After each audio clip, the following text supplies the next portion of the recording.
Good morning to all of you. कल हमने आपको पोषण तक पढ़ाया था, जो प्रक्रम में पोषण पढ़ाया था। अब पोषण की आवश्यकता क्यों होती है, पोषण या भोजन की आवश्यकता व्यक्ति को होती क्यों है, इसके संबंध में हम बताएंगे। देखिए, पोषण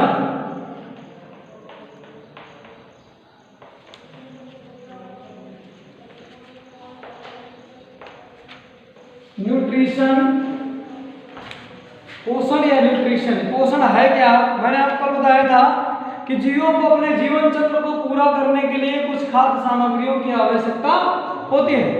ठीक, कुछ खाद्य सामग्री की आवश्यकता होती है। उन खाद्य पदार्थों से पोषक तत्वों को ग्रहण करके शारीरिक क्रिया हेतु उपयोग करने की विधि पोषण कहलाती है। ठीक भाई, पोषण कहते किसे हैं? तो खाद्य पदार्थों को ग्रहण करके उनसे पोषक पदार्थों को अवशोषित करना तथा अवशोषित किए हुए पोषक पदार्थों का शारीरिक क्रियाओं हेतु उपयोग करने की विधि पोषण कहलाती है। ज्यादा लंबी हेडिंग हो जाए तो एकदम सिंपल सी लाइन में याद रखिएगा। ग्रहण किए गए खाद्य पदार्थों या भोज्य पदार्थों को ग्रहण करके शारीरिक क्रियाओं हेतु उनके उपयोग की विधि पोषण कहलाती है। पोषण की आवश्यकता क्यों होती है? तो पोषण की आवश्यकता ये हो गया आपका पोषण की आवश्यकता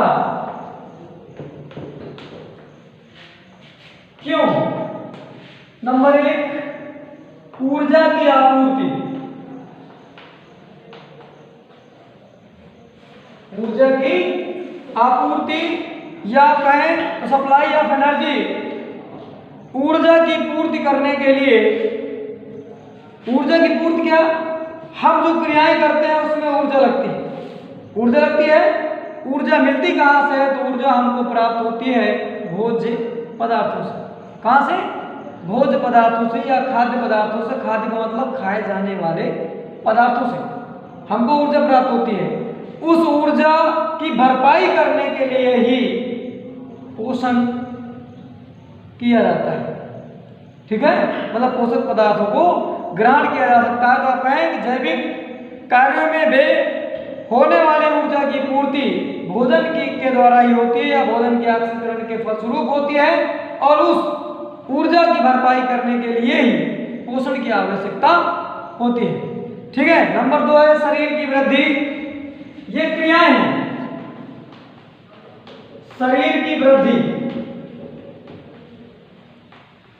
नंबर 1, ऊर्जा की आपूर्ति। ऊर्जा की पूर्ति कैसे हो रही है? आपूर्ति मतलब पूर्ति कैसे हो रही है? तो जो भी ऊर्जा हमारी शारीरिक क्रियाओं हेतु ली जाती है वो हमको मिलती कहां से? पोषण पदार्थों से। तो पोषण पदार्थों या पोषण क्रिया विधि के द्वारा ऊर्जा की पूर्ति करने हेतु पोषण की आवश्यकता है, या पोषण क्रिया के द्वारा ऊर्जा की आपूर्ति होती है। समझ में आ रही है भाई? जो ऊर्जा की पूर्ति है वो कैसे होगी? जब हम पोषक पदार्थों को ग्रहण करेंगे, यानी मतलब पोषण की क्रिया होगी तो खाद्य पदार्थों में जो पोषक तत्व हैं वो अवशोषित होंगे तो शारीरिक क्रियाओं हेतु उनका उपयोग किया जाएगा। यदि पोषक पदार्थ ही हमने नहीं ग्रहण किए तो शारीरिक उपयोग हम कैसे कर सकते हैं? नहीं हो पाएगा। आप देखते हैं कोई व्यक्ति यदि बीमार पड़ जाता है, वीकनेस महसूस करने लगता है, मतलब कुछ कमियां महसूस करने लगता है उसके शरीर में, शारीरिक रूप से कमजोर पड़ जाता है, उसको कोई भी डॉक्टर जो सलाह देते हैं वो क्या करते हैं? क्या खाने के लिए कहते हैं? पोषक पदार्थ, हरी सब्जियां, दूध, फल आदि खाने के लिए बोलते हैं। क्यों बोलते हैं? क्योंकि इन पदार्थों में प्रोटीन, विटामिन, वसा आदि की मात्राएं पर्याप्त मात्रा में होती है, जिसके कारण अधिकतर ऐसे खाद्य पदार्थों को ग्रहण करने की सलाह दी जाती है, क्योंकि इनसे जो ऊर्जा की जो क्षति होती है वो पूर्ति हो जाती है। नंबर 2 है आपका शरीर की वृद्धि। अब शरीर की वृद्धि कैसे? तो जो बचे हुए खाद्य पदार्थ होते हैं, या आप कहें कि जो डाइजेस्ट पचे हुए खाद्य पदार्थ होते हैं, उन पदार्थों का जीव द्रव्य के द्वारा आत्मसात कर लिया जाता है और स्वांगीकरण, एसिमिलेशन बोलते हैं उसको, स्वांगीकरण के माध्यम से शारीरिक उपयोग में उस ऊर्जा को ले लिया जाता है और उपयोग के पश्चात इसमें जितने भी जीवधारी जो इस क्रिया को संपन्न करते हैं उसमें वो प्रोटीन, विटामिन, वसा आदि पदार्थों को स्वांगीकृत करते हैं और स्वांगीकरण के पश्चात ही वो शारीरिक वृद्धि को प्रेरित करते हैं, क्योंकि बगैर विटामिन,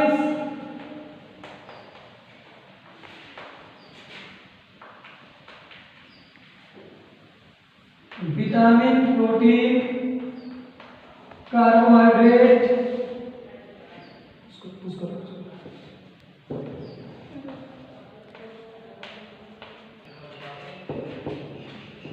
ठीक, तो शरीर की वृद्धि के लिए भी पोषण की प्रक्रिया आवश्यक है।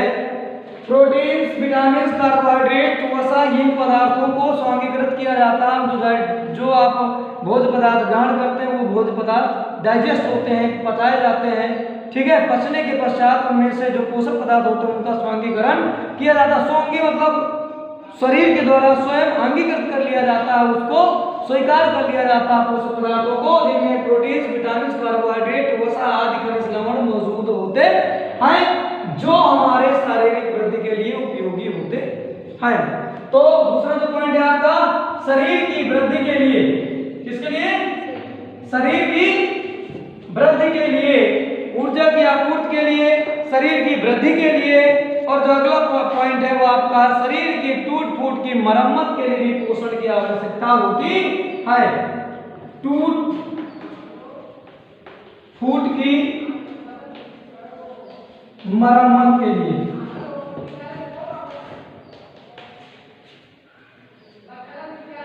ठीक है, टूट फूट की मरम्मत के लिए भी पोषण की आवश्यकता होती। वो कैसे? मान लीजिए जो प्रोटीन जिनकी कमी हो गई, प्रोटीन की कमी कारण को शारीरिक विच्छेदन हो जाता है, या जो कोशिकाएं होती है ऊतक होते हैं, अंग भंग हो जाते हैं, टूट जाते हैं, या जो भी कमियां कोशिकाओं के माध्यम से होती रहती है उनकी पूर्ति करने के लिए भी पोषण की आवश्यकता होती है। ठीक, अगला जो पॉइंट है आपका ये, चौथा जो पॉइंट है वो आपका है रोगों से बचाव। क्या है? रोगों से बचाव करने के लिए भी, रोगों से बचाव या रक्षा करने के लिए भी पोषण की आवश्यकता होती है। ठीक है, समझा? तो ये हो गया आपका पोषण की आवश्यकता क्यों पड़ती है, क्यों होती है। यदि क्वेश्चन आ जाए तो आपको लिखना होगा ऊर्जा आपूर्ति के लिए, शरीर की वृद्धि के लिए, शारीरिक टूट फूट की मरम्मत के लिए और रोगों से बचाव के लिए ऊर्जा और पोषण की आवश्यकता होती है।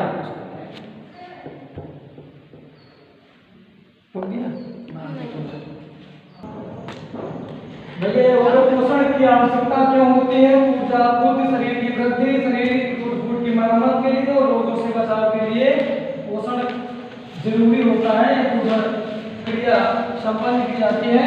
बगैर पोषण के कोई भी व्यक्ति सुचारू ढंग से शारीरिक कार्य में मौजूद नहीं हो सकता या शारीरिक कार्य नहीं कर सकता है। अब आइए पोषण के प्रकार, टाइप्स ऑफ न्यूट्रिशन। पोषण के प्रकार।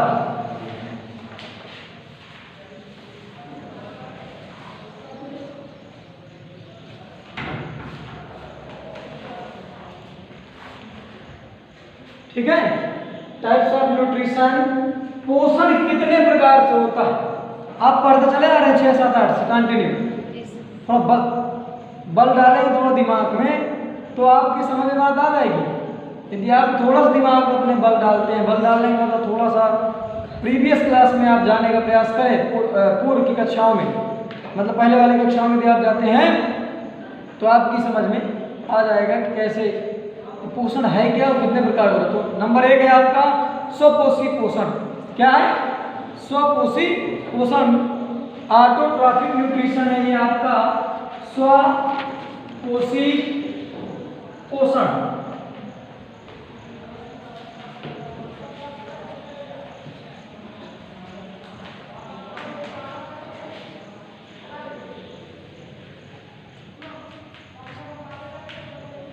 ठीक है, ये हो गया आपका स्वपोषी पोषण। ऑटोट्रॉफिक स्वपोषी है क्या? स्व मतलब स्वयं, स्व का मतलब स्वयं, स्पष्ट हो रहा। पोषी मतलब पोषण प्राप्त करने वाले, जो स्वतः अपने पोषण को प्राप्त करते हैं या स्वतः भोज्य पदार्थों का निर्माण करते हैं, वो हो गए स्वपोषी पोषण। समझ में आया? मतलब वे जीवधारी आप कह सकते हैं, या वे सजीव जो अपने पोषण की पूर्ति स्वयं के द्वारा करते हैं, या अपना पोषण स्वयं के द्वारा करते हैं, आप कह सकते हैं कि अपने भोजन का निर्माण स्वयं करते हैं, उन्हें स्वपोषी कहा जाता है। और इस प्रकार का पोषण प्राप्त, इस प्रकार के पोषण को प्राप्त करने वाले स्वपोषी पोषण। समझ गए? वे जीव जो अपने भोजन का निर्माण स्वयं करते हैं, स्वपोषी, ठीक है। उन जीवों के द्वारा जिस प्रोसेस को अपनाया जा रहा है वो हो गया स्वपोषी पोषण। इसका जो शाब्दिक अर्थ है वो यह है कि स्वतः के द्वारा पोषित, स्वयं के द्वारा पोषित। समझ रहे हो? मतलब स्वयं पोषक पदार्थों का निर्माण स्वयं के द्वारा कर रहा हो, वो हो गया स्वपोषी। ठीक है। अब देखिए, ये हरे भरे पेड़ पौधे हैं, आपके चारों तरफ हरे पेड़ पौधे हैं, आप देख रहे होंगे। कार्बन डाइऑक्साइड, जल आदि ग्रहण करते हैं और वो अपने भोजन का निर्माण स्वयं करते हैं। इस प्रकार से ये आ गए आपके स्वपोषी में। किस में आ गए? स्वपोषी में। तो ये कहने का मतलब जो आपका स्वपोषी पोषण है वो हरे भरे पेड़ पौधे आदि के द्वारा किया जाता है। समझ में आ रहा है? मैं पुनः रिपीट किए दे रहा हूँ, वे जीव या वे सजीव जो अपने भोजन का निर्माण स्वतः करते हैं, जो अपने भोजन का निर्माण स्वतः करते हैं, उन्हें स्वपोषी कहा जाता है। क्या कहा जाता है? स्वपोषी कहा जाता है। स्वपोषी जीवों के द्वारा अपनाई जाने वाली पोषण प्रक्रिया को स्वपोषी पोषण कहते हैं। समझ में आया? देखिए, स्वपोषी, यहां पे देखिए, वे जीव जो अपने भोजन का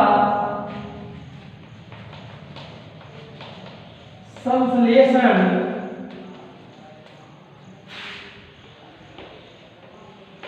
स्वयं करते हैं, स्वपोषी कहलाते हैं।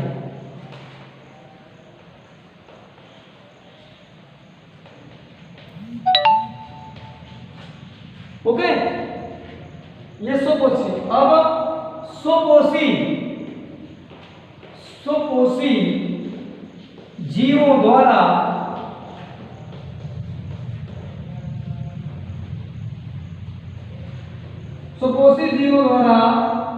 किया जाने वाला पोषण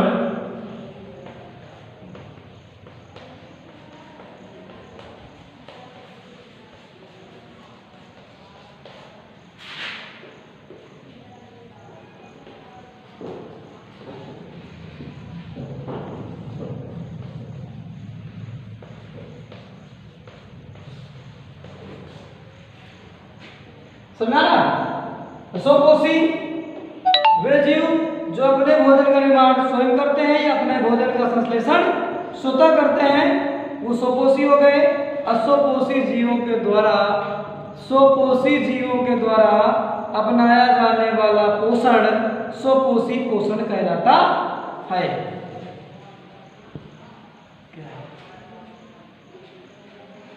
योग्य भाई। अब अगला है आपका दूसरा जो है वो है आपका परपोषी।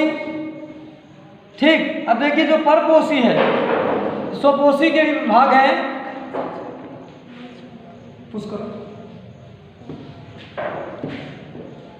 अरे चीरे को चल तो रहा। ये वे जीव जो अपने भोजन का संश्लेषण स्वयं करते हैं, स्वपोषी कहलाते हैं, स्वपोषी जीव कहलाते हैं। और स्वपोषी जीवों के द्वारा किया जाने वाला पोषण या स्वपोषी जीवों के द्वारा अपनाए जाने वाले पोषण को स्वपोषी पोषण कहा जाता है। ये हो गई पूरी हेडिंग। ठीक।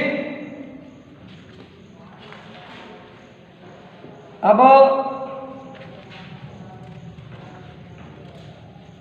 स्वपोषी के अंतर्गत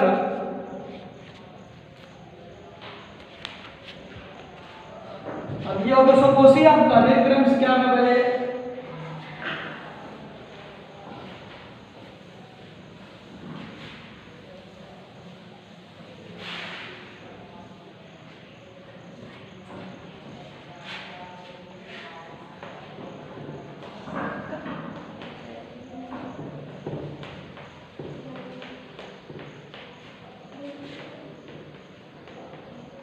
स्वपोषी पोषण के प्रकार आप कह सकते हैं स्वपोषी पोषण के प्रकार। तो स्वपोषी पोषण क्या है?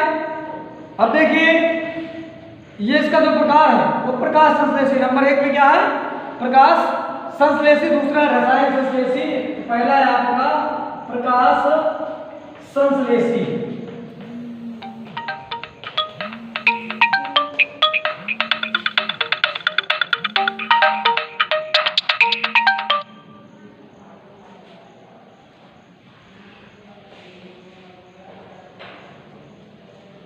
ये हो गया आपका प्रकाश संश्लेषी। ठीक, तो प्रकाश संश्लेषी जो प्रकाश संश्लेषी पादप होंगे वो क्या प्रकाश, आप नाम समझ लिए, नाम में स्पष्ट हो रहा प्रकाश संश्लेषी। इसका मतलब ये प्रकाश के उपस्थिति में संश्लेषण करते हैं। ठीक, अधिकांश पौधे तथा कुछ जीवाणु पर्णहरित तथा प्रकाश की उपस्थिति में वायुमंडल से कार्बन डाइऑक्साइड ग्रहण करके जमीन से जल व खनिज तत्व लेकर अपने भोजन का निर्माण करते हैं और इस प्रक्रिया में ऊर्जा मुक्त होती है। इस प्रकार की प्रक्रिया प्रकाश संश्लेषी कहलाती है। इसको प्रकाश संश्लेषी मतलब आप समझ लीजिएगा फोटो सिंथेसिस। आप लोग जानते हैं क्या है फोटोसिंथेसिस? है फोटोसिंथेसिस है आपका प्रकाश संश्लेषण। क्या है? प्रकाश संश्लेषण। ये भाई ना, ये फोटोसिंथेटिक होगा।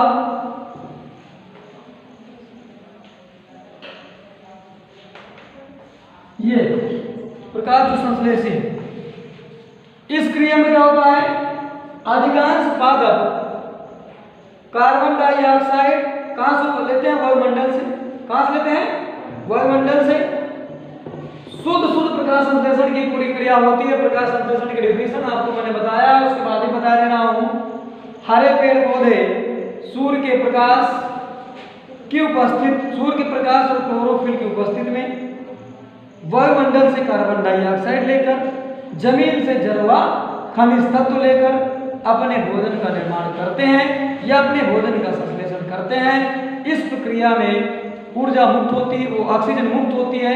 इस प्रकार से ये हो गया आपका प्रकाश संश्लेषण। ठीक, वही प्रक्रिया इसमें भी हो रही है। प्रकाश संश्लेषी में अधिकांश पादप जिनमें पर्णहरित पाया जाता है, पर्णहरित मतलब क्लोरोफिल। क्लोरोफिल है क्या? ये एक प्रकार का वर्णक है जिसके कारण पेड़ पौधों की पत्तियों का रंग हरा होता है। क्या होता है? पेड़ पौधों की पत्तियों का रंग हरा होता है। किसके कारण? क्लोरोफिल के कारण। क्लोरोफिल के कारण आपका जो प्रकाश, जो पेड़ पौधों की जो पत्तियां हैं उनका रंग हरा होता है और इसी गुण के कारण ये भोजन का निर्माण भी कर पाते हैं। किसकी आवश्यकता होती है किसी पादप को भोजन के संश्लेषण में? प्रकाश का संश्लेषण करना। प्रकाश संश्लेषी मतलब क्लोरोफिल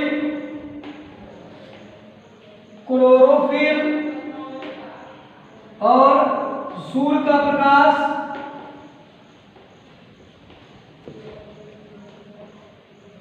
इसकी उपस्थिति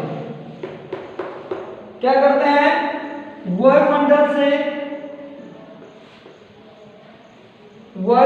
से कार्बन डाइऑक्साइड, वायुमंडल से CO2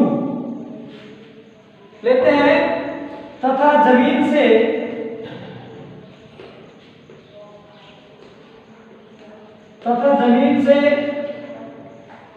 H2O जल लेते हैं। ठीक है। इतने पदार्थों को ग्रहण करने के बाद अपने भोजन का संश्लेषण करते हैं या अपने भोजन का निर्माण करते हैं। इस क्रिया में ऊर्जा का उपयोग होता है और ऑक्सीजन मुक्त होती है। ठीक है, समझ में आ रहा नहीं आ रहा भाई? In presence of chlorophyll and sunlight, सूर्य के प्रकाश और क्लोरोफिल की उपस्थिति में वायुमंडल से कार्बन डाइऑक्साइड और जमीन से जल व खनिज तत्व लेकर के अपने भोजन का निर्माण किया जाता है। इस प्रकार से ये हो गया आपका प्रकाश संश्लेषी क्रिया। समझ में आया? प्रकाश संश्लेषी किसे कहा जाता है? तो अधिकांश पादप जब प्रकाश की उपस्थिति में, प्रकाश और क्लोरोफिल की उपस्थिति में अपने भोजन का निर्माण करते हैं। इसमें वो जमीन से जल व खनिज तत्व, वायुमंडल से कार्बन डाइऑक्साइड आदि लेते हैं। ठीक, इस क्रिया में ऊर्जा का उपयोग होता है। इस पूरे प्रोसेस को, पूरे प्रक्रम को प्रकाश संश्लेषी कहा जाता है। ठीक है, आगे चले।